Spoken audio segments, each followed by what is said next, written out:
Reels वाली बहू। प्रज्ञा को रील्स बनाने का बड़ा ही क्रेज है और वो दिन भर रील्स बनाती रहती है। खाते पीते घूमते फिरते घर में कॉलेज में रील्स बनाने के कारण प्रज्ञा पूरे कॉलेज में हाईलाइटेड है। जहां उसकी रील्स सभी को पसंद आते हैं, वहीं मनीषा चिंता में डूबी रहती है। एक रोज जब खाते हुए प्रज्ञा रील्स बना रही होती है, तब मनीषा कहती है, 1 मिनट भी चैन नहीं है इस लड़की को। ये नहीं कि खाना तो आराम से खा ले, लेकिन नहीं, अरे थोड़ी देर रील्स नहीं बनाओगी तो आसमान नहीं टूट पड़ेगा। अरे मम्मी, इसी को तो कहते हैं डिटर्मिनेशन। तुम नहीं समझोगी ये सब। भगवान, इस लड़की को सद्बुद्धि दे। जब देखो तब टेढ़ा बाका मुंह बनाती रहती है। मनीषा की बात का प्रज्ञा पर जरा भी असर नहीं होता और वो खाते खाते रील्स बनाती रहती है। दिन बीतने लगते हैं और देखते देखते प्रज्ञा का कॉलेज भी खत्म हो जाता है। आए दिन कोई ना कोई मनीषा को प्रज्ञा की शादी करवाने का सुझाव दे जाता है। सब ठीक ही कहते हैं, प्रज्ञा की शादी कर देनी चाहिए। अपने घर के काम काज में व्यस्त हो जाएगी तो खुद ही ये रील्स और नाच गाना बंद हो जाएगा। मनीषा और प्रेम प्रज्ञा के लिए एक अच्छा लड़का ढूंढने लगते हैं और तभी विकी का रिश्ता प्रज्ञा के लिए आता है, जिसने प्रज्ञा को उसकी रील्स देखकर पसंद कर लिया था। अगले दिन विकी अपने माता पिता के साथ प्रज्ञा के घर पहुंच जाता है और प्रज्ञा साड़ी पहने हाथों में चाय की ट्रे लिए उनके सामने आती है। जब विकी को पसंद है तो हमें भी बहू पसंद है। बहन जी, आप बारात की तैयारी कीजिए। एक बार लड़का लड़की अकेले में बात कर ले तो अच्छा रहेगा। हाँ हाँ, क्यों नहीं। मनीषा विकी को प्रज्ञा के कमरे में भेजती है, जहां प्रज्ञा पहले से ही रील्स बना रही होती है। तभी विकी कहता है, आ गए आपके साजन जी। हमारे साथ ये रील्स कंप्लीट करती तो और भी अच्छा रहता। अच्छा जी, अब आ ही गए हैं तो बना ही लेती हूँ आपके साथ। दोनों मिलकर रील्स बनाते हैं। जब वी मीट और तुरंत पोस्ट भी कर देते हैं। फिर विकी कहता है, जब आप साड़ी में चाय लेकर आए तब मुझे लगा कि कहीं मैं गलत घर में तो नहीं आ गया। अब सही है। दोनों की शादी पक्की हो जाती है और शादी के दिन भी प्रज्ञा रील्स बनाने से चूकती नहीं। यहाँ तक कि बारात के समय भी नाचते हुए रील्स बनाती है। सभी लोग प्रज्ञा की तारीफ के पुल बांध देते हैं और प्रज्ञा नाचती गाती अपने ससुराल चली जाती है। सब कुछ अच्छा चल रहा होता है। प्रज्ञा यहाँ भी दिन भर हर चीज की रील्स बनाती रहती है। लेकिन कुछ दिनों के बाद जब सुनीता कहती है, बहू, ये रील्स के साथ साथ कुछ काम भी कर लिया करो। वैसे तुझे और क्या क्या बनाना आता है? मम्मी जी, वैसे तो सब कहते हैं कि मैं सब कुछ अच्छा बनाती हूँ, लेकिन मुझे लगता है कि मैं मैगी अच्छा बना लेती हूँ। हाँ, कॉफी भी अच्छा बना लेती हूँ और मुंह तो सबसे अच्छा बना लेती हूँ। हैं? अच्छा अच्छा। सुनीता अपना माथा पकड़ लेती है और कहती है, बहू, कुछ खाना बनाना भी सीख लेती। मम्मी जी, मैं लंबी प्लानिंग कर रही हूँ। जल्दी ही मैं इतनी फेमस हो जाऊंगी कि मुझे पैसे मिलने लगेंगे। हम दोनों सास बहू राज करेंगे, राज। नौकर काम करेंगी और लोगों की तो लाइन लगेगी हमसे मिलने के लिए। तेरा दिमाग खराब हो गया है क्या बहू?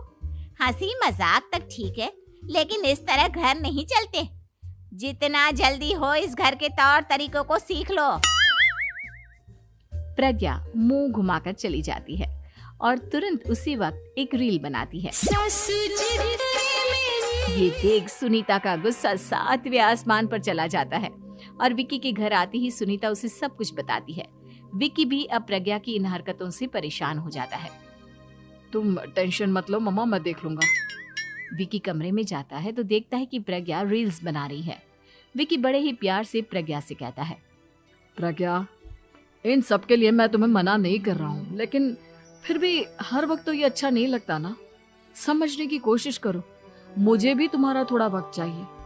मैं जब ऑफिस से आता हूँ तो मुझे समय देने की जगह इसी में लगे रहते हो। तुम ज्यादा ही सोच रहे हो। तुम भी मेरे साथ रील्स बनाओ ना, तुम्हें भी बहुत अच्छा लगेगा। तुम्हें इज्जत से कोई बात समझ में नहीं आती क्या? दिमाग खराब हो गया है तुम्हारा इस चकाचौंध से। अगर तुमने अपना रवैया नहीं बदला तो मैं तुमसे दूर चला जाऊंगा। तुम ही रिश्ता लेकर आए थे, मुझे लड़कों की कमी नहीं थी और ना आज है। विकी दरवाजा पटककर चला जाता है।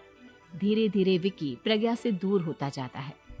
एक रोज मनीषा प्रज्ञा के ससुराल उससे मिलने जाती है। तब सुनीता उससे कहती है, बहन जी, अब आई हैं तो कुछ दिन यहाँ रहकर जाइएगा, आप ही का घर है। हाँ मम्मी, बहुत दिन हो गए तुम्हारे साथ एक भी रील नहीं बनाई मैंने। प्रज्ञा तुरंत अपने फोन में रील्स ऑन कर लेती है। ये सब मुझसे नहीं होता। तेरा ये भूत अभी तक नहीं उतरा क्या? बहन जी, आप कुछ कहती नहीं क्या इसे? जब आप ही कुछ नहीं कर पाई तो मैं कर ही क्या सकती हूँ। सास तो वैसी ही बदनाम है। शाम को घर की लाइट चली जाती है और मनीषा प्रज्ञा से कहती है, मेरे घुटनों में बहुत दर्द हो रहा है, तू लाइट का कुछ इंतजाम करना बेटा। अच्छा, कैंडल जला देती हूँ मम्मा। प्रज्ञा गाते हुए कैंडल जलाती है और खिड़की के पर्दे के पास रख देती है। मनीषा, जिसे बहुत दर्द हो रहा है, वो सो जाती है और प्रज्ञा हमेशा की तरह अपने रील्स में लग जाती है। उधर कैंडल की वजह से पर्दा आग पकड़ लेता है और मनीषा के कमरे में आग लग जाती है। बचाओ, कोई है, बचाओ।